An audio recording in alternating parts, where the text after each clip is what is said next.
Welcome to the Rabbi and the Shrink. This is Dr. Margarita Gurri, Dr. Red Shoe, and my favorite rabbi, Yonason Goldson. And today we have Giancarlo Pitocco. He is here to answer the age-old question of what could you accomplish if you weren't being distracted by all of your gadgets? So welcome, sir. Thank you so much for having me. It's a pleasure to be here with you both. It just shows good judgment on our part. We're delighted.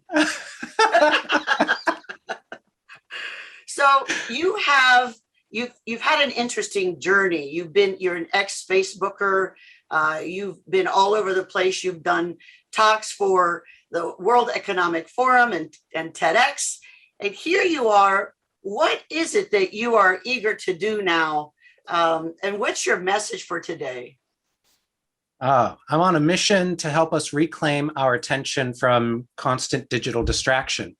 All kinds of distraction, even beyond digital. But what seems first and foremost in our lives right now is the constant gravitational pull to the devices, the screens that we carry with us everywhere we go. And so I'm out there trying to help people understand their relationship with technology a little better. In some ways, I feel like I'm a relationship therapist for people and their smartphones, and try to help people shift the habits that cause their attention to be completely hijacked by digital distraction, so that they can live lives that are more in line with what they actually want and hear, rather than what their phone is trying to tell them to spend their time and attention on.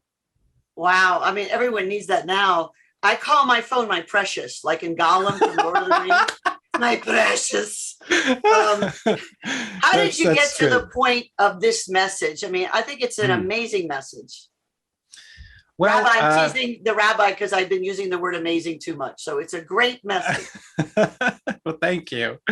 I was back in 2016 working at Facebook, and the US elections happened that fall. And it was a bit of a wake-up call, because it became pretty clear that the platform that I was working for and working on, Facebook, was being used by bad actors to influence public opinion, perhaps influence the course of the election, therefore the course of human events. And it was a big wake-up call to the fact that social media was no longer just a fun diversion for college kids anymore. It was becoming a fundamental means of communication and influencing human behavior. And when I saw that there was a lack of responsibility from the company that I worked for, along with other social media companies, alarm bells started going off in the back of my head, and I started paying more attention to that, but also paying closer attention to my relationship with technology, and realizing, though I had lived a life where I felt like I was in control and I was using technology in my best interests, I really was spending most of my waking hours with a screen in front of my face. And when I looked at how much time I was spending, or what I was doing with that time with those devices, I didn't feel so good about it. I actually did a study over the course of 2 weeks and categorized how I was spending my time, and I really didn't like the results. And it was in that moment that I realized I seem to be distracting myself from something. What am I distracting myself from? Oh, I'm distracting myself from myself in my life. So that was the key insight that kicked it into high gear, where I'm like, okay, I've got to hit a big reset button on my relationship with technology. And fast forward, as someone who's always been a voracious learner, lots of curiosity, but then a capacity for being able to relate big bodies of knowledge to people in a really digestible way, naturally, it turned into me developing a curriculum and moving into more of the world of coaching and speaking and consulting on this. Left Facebook, obviously, started my own company called Purposeful Digital Wellbeing, which is all about having a more intentional relationship with your attention and the immense power that it has, and ultimately a healthier relationship with technology and its balance in your life. Wow, this is what a so journey. important, and it's so relevant. And it just occurred to me as you were talking, Giancarlo, that we as a society are obsessed with happiness. We talk about it, we focus on it. I mean, it's in the Declaration of Independence. But my contention is that we don't know what we're talking about. We don't have a definition. And most of us conflate happiness with pleasure. Mm-hmm. And my contention is that pleasure is really a distraction from being unhappy. Well Because said. happiness comes from what you just said in the name of your business, is it comes from a sense of purpose. When I have a sense of purpose, when I believe my life is meaningful, when I feel that I'm contributing positively to the world and fulfilling my potential that way, that gives me a feeling of persistent joy it just stays with me. It carries me through all the highs and all the lows. And that we're actually short-circuiting our happiness by looking for immediate gratification. Mm.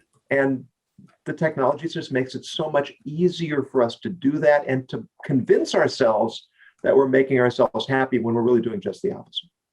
Oh, so beautifully said. I agree 150% for sure on that. It's this constant pursuit of pleasure in order to achieve happiness that I challenge the whole idea that happiness needs to come from the outside. If you are dependent on external factors for your happiness, then you're not in control and you're not really connected in here. This is where happiness and love and all your feelings come from. And if you can make decisions about your relationship with yourself such that you can channel that energy without being dependent on someone else's behavior or being in a certain setting or watching a certain TV program, life gets a lot more interesting and a lot more fun. I was Powerful insight there, for sure. The other day, I've been, I'm an old lady now, and I love being an old lady because you're a little invisible when you're an old lady, and I kind of like that. I take advantage of it. And my family's learning blacksmithing at Chief Pontiac programs in Michigan. Big fun. Someone told me something that was a joke, kind of a put down. They said that I was easily amused. I was made happy by little things. And I said, thank you. They were trying to make it a put down. So tell us about that. Why is it that, Rabbi, you've got the point, pleasure and happiness. We've got happiness in little things. Why is it that that was somehow an alleged put down? Wow. That as a put down. Yeah. I wonder if that's almost saying that you have an unsophisticated sense of humor. Yes. But which I do. Well, I've been accused of the same thing, and well, congratulations. Yeah, I too don't feel like it's a bad thing because if you can find the joy in the simple things, then you are a happier person than the person that lives maybe more in judgment and has this very high bar that they're measuring everything against to determine if they're going to be amused by it or not. But if you can be delighted by smaller pleasures, then you don't need this bottomless bowl of digital Doritos to munch on to satisfy that appetite for happiness or pleasure or stimulation. And there's a chemical reaction that's happening when we're checking our phones and scrolling through posts or watching little videos online that are kind of meaningless, but seem to tickle our brains or make us laugh. And it's this craving for dopamine that gets released when we do this. And it's not a satisfying experience. It is kind of like eating junk food, where the flavor profile of something like the Dorito, for instance, is engineered to be balanced such that it doesn't overwhelm your taste buds after just a few chips, but it's so delightful that it keeps you munching.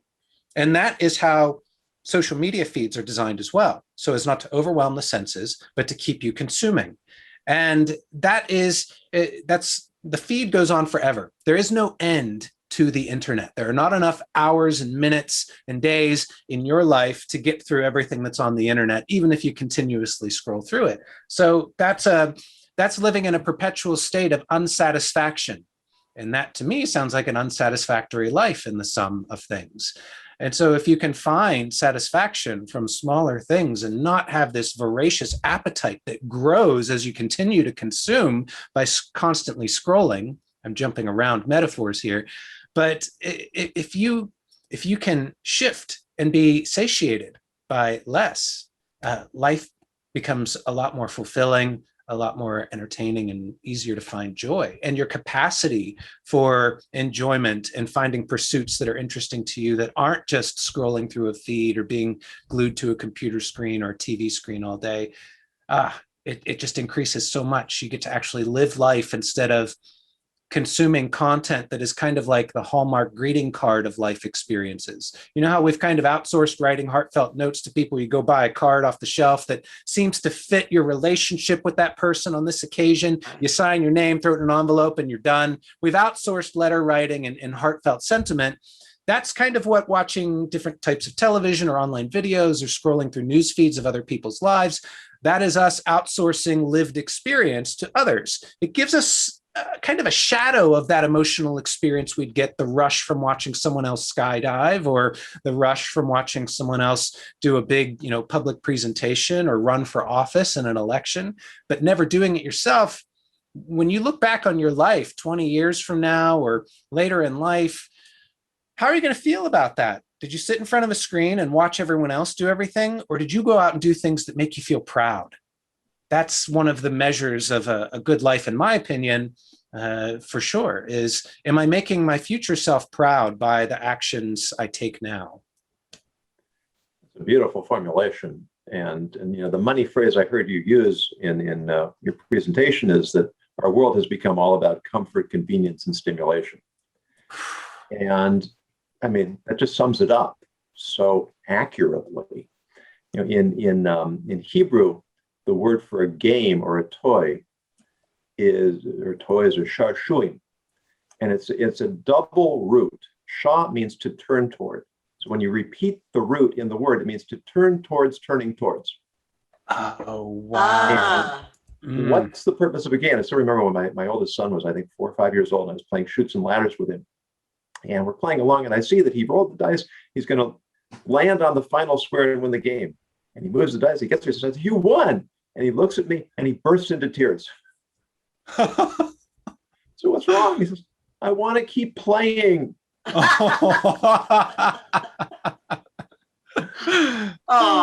there's a tremendous beauty in that, because what makes games so delicious is that the purpose is the process. You've got both at the same time. But the problem is that it becomes addictive. And, I've been saying for a long time that we're living in the Roman Empire, because what did the Romans do to pacify the people? They gave them bread and circuses. They gave them food, and they gave them gladiatorial combat. So the Romans created the entitlement culture and the entertainment industry.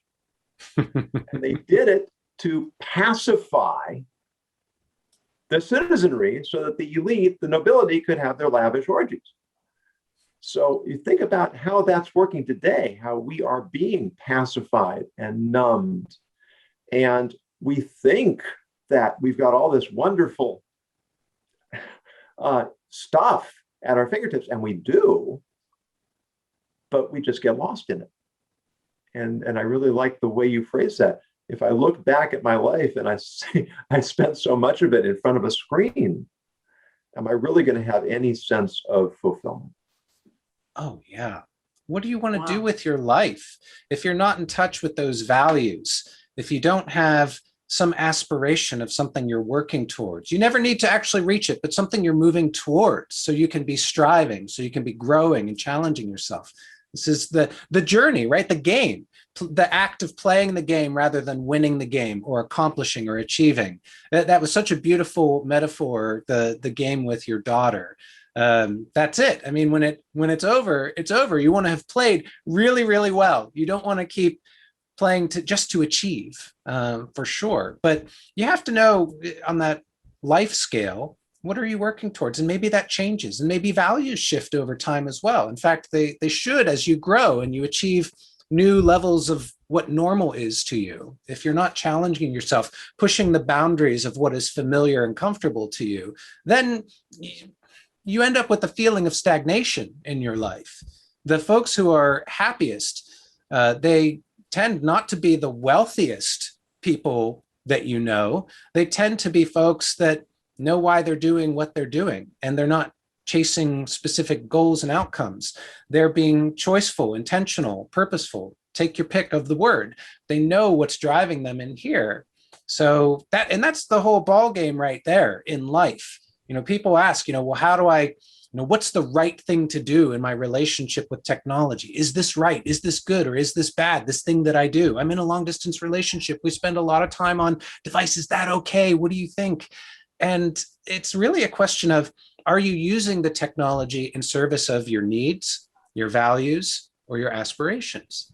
And if yes, great. But the answer to that for you is going to be a little different from me because of those very things.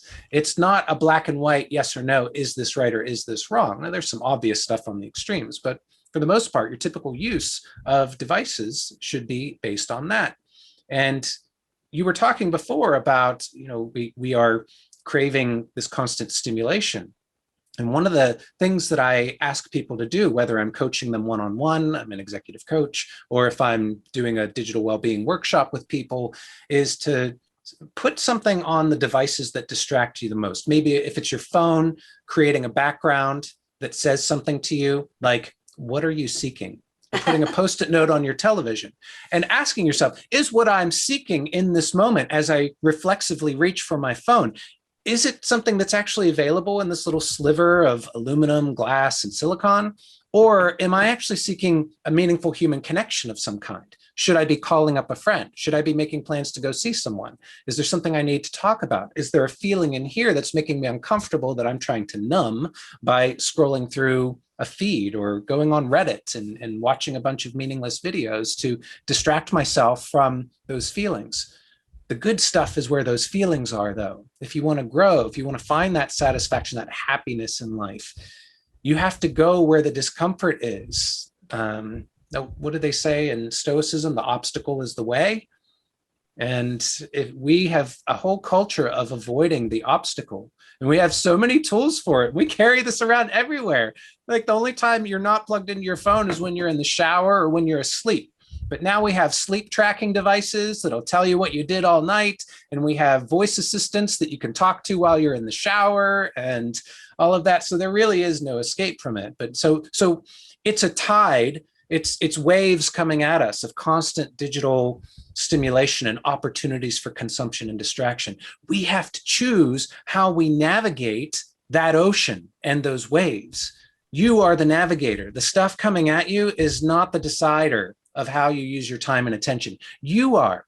But it's so easy to just surrender that autonomy, that authority, that agency over how you decide how to spend your time and attention. And it's now ingrained in us. When I work with these executives who are bombarded with emails and calendar invite on top of calendar invite, they have no control over their day. And then they wonder why they don't feel like a good leader and their company's not going in the direction they want it to. You've got to create space. You've got to say no to a lot of things so you can say yes to what really matters. Prioritize those needs, values, and aspirations. That's the other part of it that people don't get. They're like, well, all of this stuff is important to me. Well, that's where prioritization comes in. Let's sequence these things. You don't have to say no to anything necessarily. You can say, well, yes to this right now, and yes to that as well, but later. What's most important right now? Anyway. Wow. Well, the rabbi and I were talking about one of your workshops, which is also an article, the 5 stages on digital well-being. If you wouldn't mind addressing those, we thought it was really on point. Oh, thank you. Well, so I talk about the 5 areas I've seen rise to the top after years of working on this and speaking to people and seeing, what are people really wrestling with here? And what are the areas in which they're able to most easily gain traction to shift that relationship with technology and ultimately with themselves and their attention. And there are 5 areas that I tend to focus on based on that. It's the power of your attention, your values, boundaries, high quality leisure time. How you use your leisure time is really important. We've lost the fine art of good leisure time.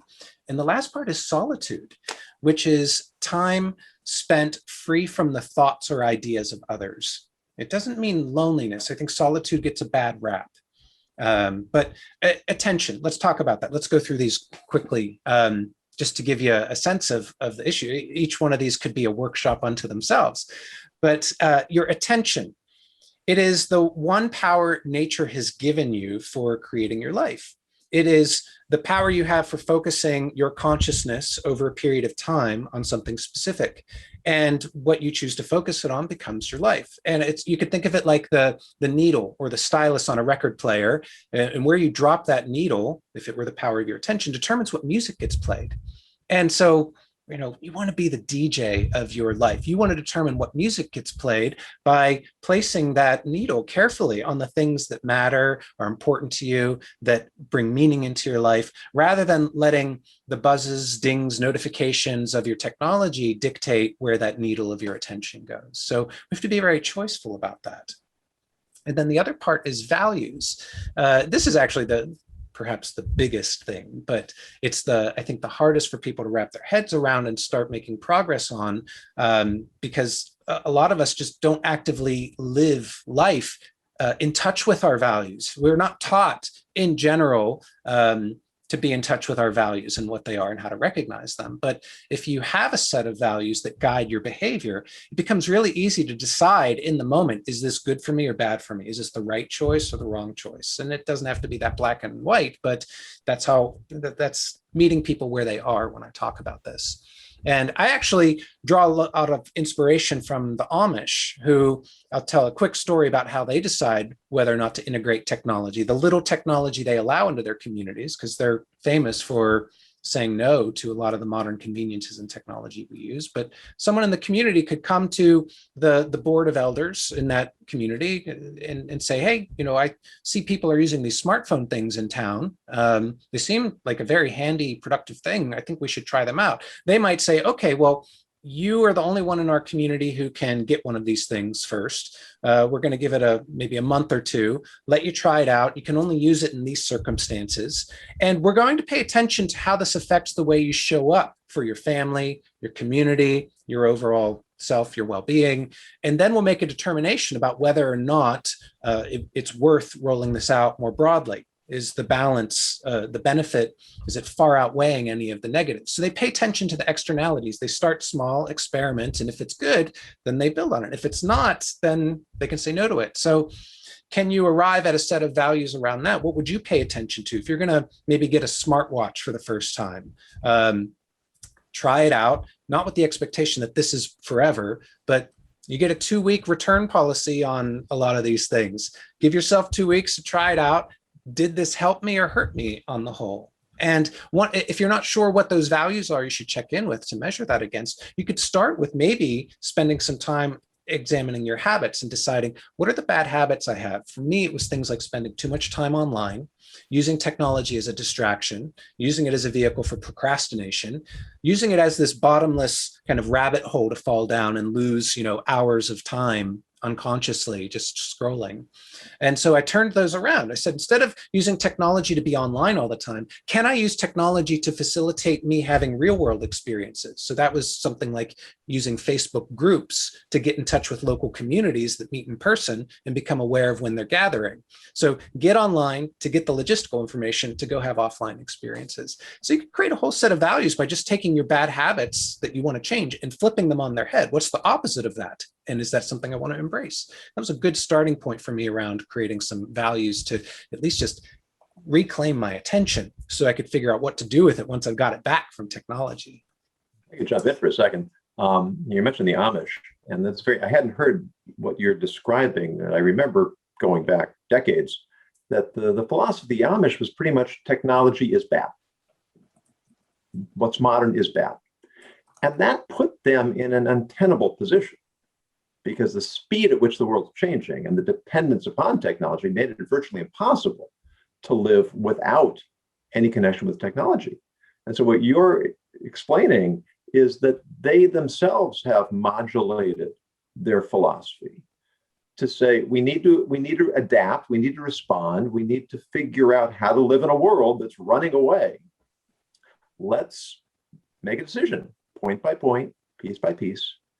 Let's test in a controlled way, and let's make an evaluation over whether some development is going to be ultimately more beneficial or more damaging or destructive or harmful. And then allow that to shape our decisions moving forward. As after the social dilemmas come out, you would think, well, let's just all unplug because it's so obvious now. But the genie's out of the bottle. We can't put it back. We're stuck with what we have. You're really giving us a very practical formula for how in our own lives we can measure our response and make mindful choices. That's the thing that I saw was missing when I became aware of this issue. And I saw that there were a few folks out there talking about this, but it was a lot of people raising that flag of, hey, there's a problem. Hey, there's smoke. Actually, there's a whole fire. It's burning in Silicon Valley and it's spreading everywhere else in the world, but not offering much in the way of practical solutions for individuals out there that were watching these stressful documentaries. I mean, so many people would come to me, oh my gosh, I just watched The Social Dilemma. I'm so stressed out. I want to quit all my technology, but I can't because I want to be a member of society and we're connected that way. And it's COVID and that's the only way I have connection to people. What do I do? I wanted to be able to give solutions for individuals to take action while there are other organizations out there trying to change government policy. There are folks working with insiders in the technology companies trying to get them to change the way that they design products. But honestly, the business models of those companies don't support a lot of those changes. So what can we do as individuals in the meantime to regulate our relationship with technology such that it's not detrimental to us? It's doing what it's supposed to be, which is a tool to enhance our capabilities, to remove the drudgery of life and make things more convenient to a limit. Everything in moderation. But yeah, that's the thing. We can take action. I don't want anyone to ever feel helpless about this. There are ways to take control if you want it. You have to have the deserving power to know that, okay, there's a better way. I'm willing to make some changes to get to that versus this is really bad, but I'm just going to keep doing what I'm doing. And that's the hard part, is reaching folks and helping them have that light bulb moment where they're like, okay, I'm ready for a change. You can't, some people are ready right away. Some people need some time. You can't force it, but you want to be able to connect with folks where they are to help them realize, oh, but it's in your power to do something. And here's a really easy way to get started that I feel like anyone could do. Well, we have a comment from from Sue. I'm sorry to interrupt you. We have a comment from Sue that speaks to what you were just talking about, referring to the issue of addiction, that a company that shall not be named invested millions in every stage of development to leverage addiction.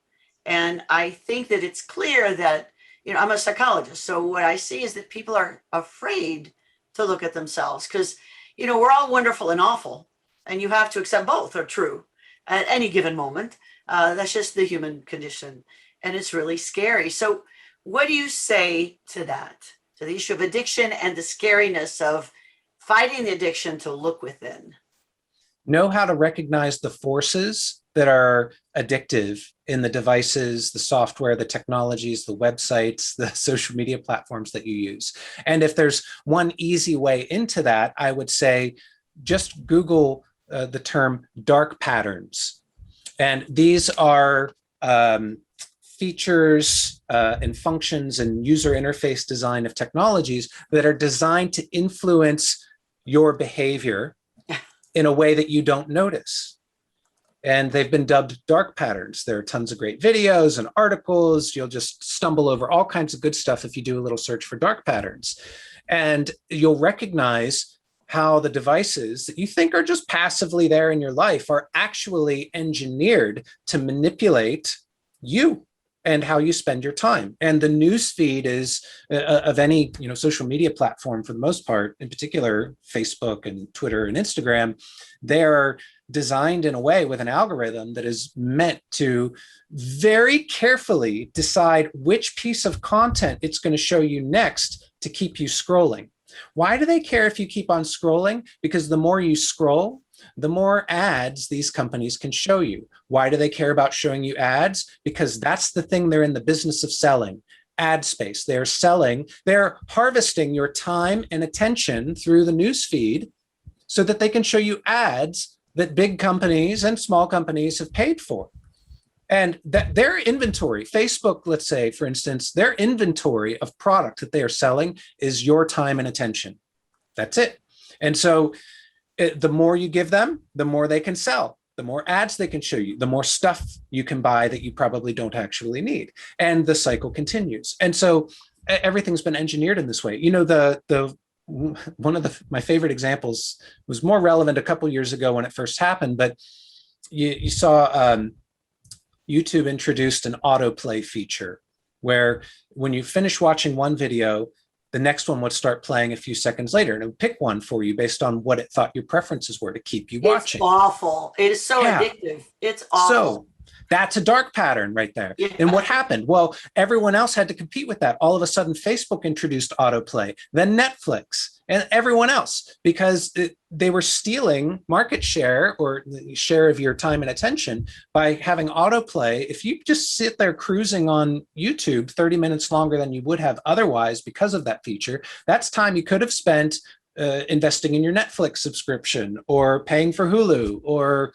using one of these other platforms. So they realized to compete with each other, to hold on to your attention, they all had to roll out those kinds of dark patterns. There's a great book called The Attention Merchants by Tim Wu, that if that's something you want to learn more about, the business model that powers these choices to engineer products to be more addictive, that's a great one. And the first step for change is awareness of the problem. So the more you can do to educate yourself by watching some of these documentaries, learning about dark patterns, reading books like The Attention Merchants, the more you can recognize this in your everyday life and then be choiceful about, is it serving me to allow that dark pattern to influence me, or am I going to now avoid that and recognize that I get to choose how to navigate here? Well, that really speaks to the whole issue of ethics here, because what they're doing is they are turning us from consumers into commodities. We are the product, and we are being sold to the advertisers. And you know that just contributes to the dehumanization of the individual, which is kind of ironic because we're in an age where there's this counter. You've got the competing values. Everybody's talking about individual rights and individual autonomy, and everybody should be equal and have equity. And then we've got a whole system that is designed consciously to devalue us and dehumanize us. And you wonder, why are we so dysfunctional? we're grappling with this conflict in who we are and what our society is. Oh, well, yeah. the rabbi wrote a book, Grappling with the Gray, and there it is. Love that. And I'll put that something link in there. Douglas Rushkoff speaks about this issue a great deal around technology. He has a book called Team Human, where he, one of the examples he gives as a kind of metaphor for what's going on is that he talks about Silicon Valley is colonizing our minds. And what's the idea behind colonization? Well, powerful nations set up colonies in faraway lands to extract resources from the local people and local lands and bring them back to the kingdom. And that is what Silicon Valley has done with our minds. And when you look at some of these founders of the companies who have broken away and are doing other things, a lot of times the story is they had kids, they saw what was happening to their kids when they were using the technology, and that woke them up to this idea of, oh my gosh, look at what we've done. Look at what we've created and what it's doing to people. And that's when they stop using technology. That's when they leave the industry and start going out and speaking about these issues, is when they watch what they've created, harvesting the time and attention, the life away from someone that they very personally, deeply care about. And an innocent person, a young child, that wakes them up to this idea of colonizing the mind, where we're not taking care of ourselves and we're not paying attention to the forces at work that aren't in our best interest, but very much portrayed. I mean, if you listen to Facebook talk about what they create and what they do, you'd think it's like the greatest benefit for humanity that has ever existed. But they know how, I mean, boy, do they know how to spin a good PR story. It's impressive. As someone who comes from a communications background and knows the fine art of spin and PR and marketing, oh man, I think that's maybe their greatest product ever in a defensive way, is their ability to tell a good PR story, even though all the natural press about them is bad, the organic stuff. But when you hear them talk, it's like, oh, wow, that Kool-Aid is delicious. Well, luckily you have some good Kool-Aid. You have those 5 points. I want to make sure we get through them. We have attention and values, and then we have boundaries, high quality leisure time, and solitude.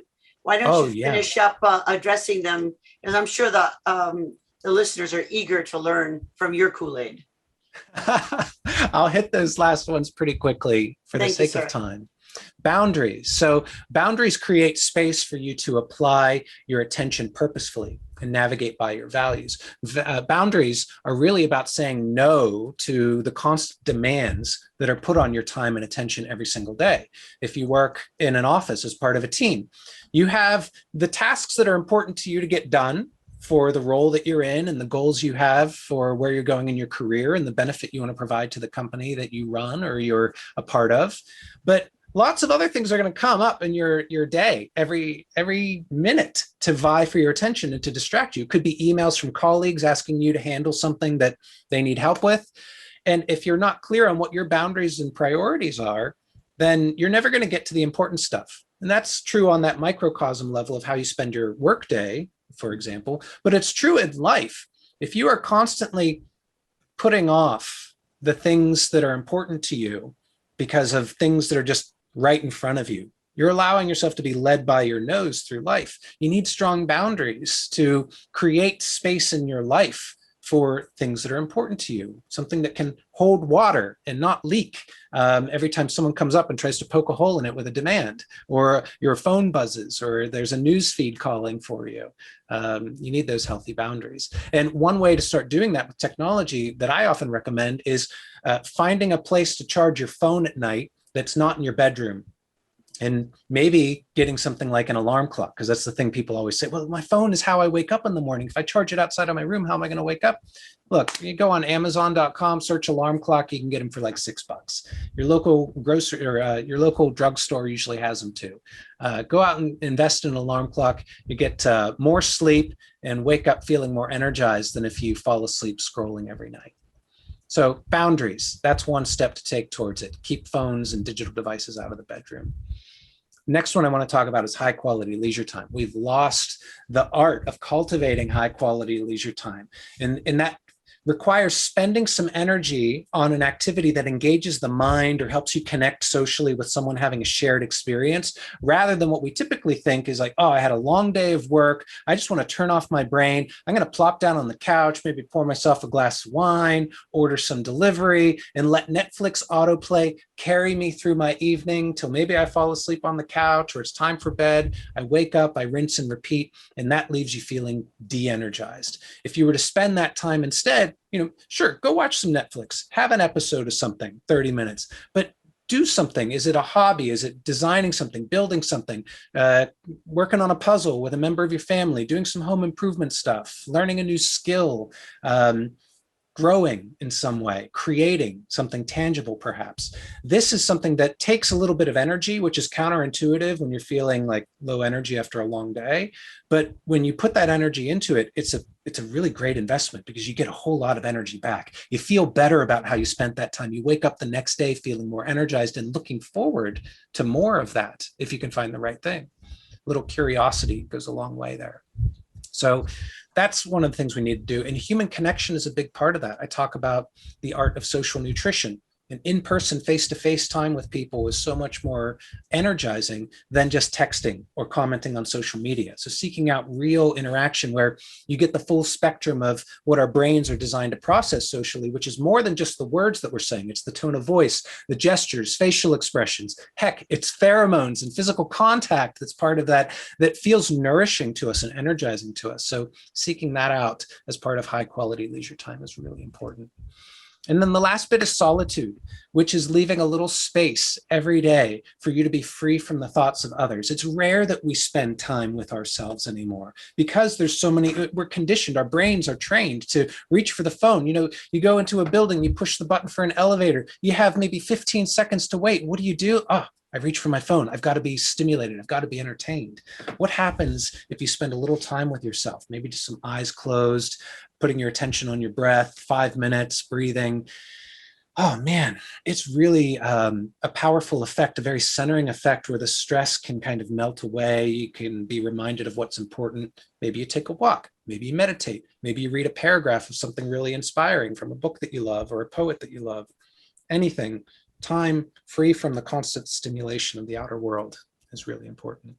So those are the 5 things: attention, values, boundaries, high quality leisure time, and solitude. Keys to reclaiming life from the areas where digital distractions constantly gnawing away and drawing us in. We have That was just spectacular. Rabbi, you have something before we do the word of the day? Yeah, so we have an acronym we've mentioned before for ethics. The E is empathy, the T is trustworthiness, the H is humility, the I is inquisitiveness, the C is courage, but the one that resonates here for me is the S, which is self-discipline. Because everything you say, it just makes so much sense. You can't argue with it. Nope. We know it, but then it comes back to, why don't diets work? Because we don't follow them. Why don't we follow them? Because when it comes down to it, I want to eat what I want to eat. I don't want to go to the gym. I know this. I mean, when I got married, we didn't have a TV set. It just wasn't part of our lifestyle. And that was, what did we do with ourselves in the evenings? Well, we're still married, so I guess it was okay. We played games, we read books, we talked, we went for walks, and then streaming came along. Oh, yeah. And, I know that I have better things to do, but it's just so easy. And fun. So easy. And fun. Yeah, it's the pleasure factor. It is, it's fun. Good. It really requires self-discipline to get us to do what we know is in our own best interest. Mm-hmm. All right, so let me defend my fellow peeps for a second.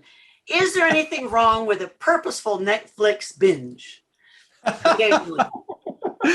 If it's serving your needs, your values, and aspirations in some way, then it's fine. Let's say you want to learn about, maybe you're an aspiring designer and you want to learn about the design industry. Netflix has a fantastic series on design and art and abstract art, and there's just a whole wealth of great things. It's like, if you've got this digital buffet in your living room available, all you can eat anytime you want, what are you putting into your body? If the information is like nourishment for your mind, your spirit, are you bringing in things that are nourishing for those things or not? What are you choosing to eat from the buffet? And sometimes what you want is to laugh. So you put on a few episodes of Seinfeld. Fantastic. Mission accomplished. That was my aspiration. I want to laugh tonight. My friends aren't available. I've got this streaming service at my beck and call. I'm going to put on a couple episodes of Seinfeld and appreciate that. But other times, maybe it's something else. And you have to think about opportunity cost, right? What could I have done with that time? And what is my consistent behavior pattern? Am I always doing this every night? And if I fast forward 20 years and keep doing that, how am I going to feel about having spent all those nights doing that? Or were there maybe some better things? What would me 10, 20 years from now say we regret not spending that time on? That can help motivate you and give you a powerful why. Like we were talking about at the beginning of this, having some meaning behind the actions that you choose. Having a strong why is everything. No one changes their behavior without some kind of positive cycle of incentives. And if you have meaning behind your actions, that's the ultimate of incentives, that you draw meaning from your actions and the way you spend your time, instead of chasing that pleasure, which is empty and hollow. And as soon as the experience ends, you're left with what you've been avoiding which is the discomfort here from not having that larger purpose or meaning or why behind how you live your days. Bravo. That is a great segue into the word of the day. The word of the day today is dissolent. Dissolent, which means to be bursting open or springing apart. And what you just described, Giancarlo, the emptiness that really results from being a perpetual consumer rather than a creator or a participant, an observer rather than a participant, is that when we live lives that are rich, I'm going to give a bonus word of the day. The Yiddish of this is plots. I'm so excited. How do you spell that, Rabbi? Plotz. All right. And this is the way we should live life. That we just have so much swelling up inside us that it just bursts out of us, because that creates connection with others. When somebody's really excited, it's infectious. You can't. When somebody's giggling, you start giggling. Somebody's enthusiastic, you get enthusiastic. It's just human nature. We mirror one another. So if I'm lobotomized, then I'm going to pull you into that sort of stupefied state. If I'm really excited about something that's important and meaningful and valuable, I'm going to project that to you, and you're going to feel some of that excitement. So let's be dissolent in our approach to life and generate positive energy and meaning and purpose. I love that so much. Fantastic word of the day. I want to carry that with me, take it everywhere. It's so true. So true. I try and use the rabbi's word of the day throughout the week. And I'm finding that lots of people are asking, what? And it's been a new hobby. So even just doing something little, it's just amazing. So, sir, do you have one final bit of wisdom to share with our enthralled listeners? Well, I'm all about taking action and encouraging people to do something and not just listen to this for the sake of entertainment, because podcasts can become that. As educational and insightful as they are, they can also be a form of consumption that doesn't lead to action, change, or growth. And so I would invite anyone listening today that really cares about this and wants to create some change to choose a habit that they want to change about their relationship with technology. How do you do that? You have to notice it first. So maybe we'll start with a noticing action here for everyone as the final insight. And that would be to pick up the device that you use most after this session. Maybe it's your phone, it's probably your phone, and go into the settings. And if you're on an iPhone, look for something called screen time. And if you're on an Android device, look for something called digital well-being. Go into there and take a look at the stats that it has accumulated about your usage of your device. It'll tell you your average time spent on that device per day in hours and minutes, and the top most used apps or visited websites on that device. And when you do that, I want you, when you're faced with those numbers and those behavior patterns of what you're doing with the phone, I want you to ask yourself, how does that feel? Does it feel good to see that you're spending 5+ hours a day with your face on a little 4-inch screen, poking away at your feed? And usually it's social media apps at the top of the list. Ask your future self, is this a use of my time and attention that makes me proud looking back? What would you fill that time with instead if the answer is no? It's a great starting point, is some awareness of your own behavior and what you want to move towards that appeals to your higher self. Sounds absolutely terrifying. It's a good kick in the butt to get started. I'm going to walk the walk. I'm going to have to do it. I'm going to say a Hail Mary. See, I'm Catholic, not very Jewish. I'm going to say a Hail Mary and then look at my stats. Perfect. That's the way to do it. Open mind, openness, and curiosity. See what happens. No judgment, and then take action. Keep that phone outside your bedroom. Well, thank you, Giancarlo. We are already planning to have you back because there's just so many so much more we can talk about here, but it's been a real eye opener and an inspiration. So thank you. And Doctor, do you have a last word for us today? I do, sir. The last word has to do with a question that Giancarlo asks, and I think it's a really good one. How would your life be better if your family had a healthier relationship with technology? And I think that question speaks to the main issue why people seek psychologists, coaches, consultants, trainers, teachers, is how to have a better, more fulfilling life. And what the good rabbi had talked about, to not confuse pleasure and happiness. So ask yourself, how would your life be healthier?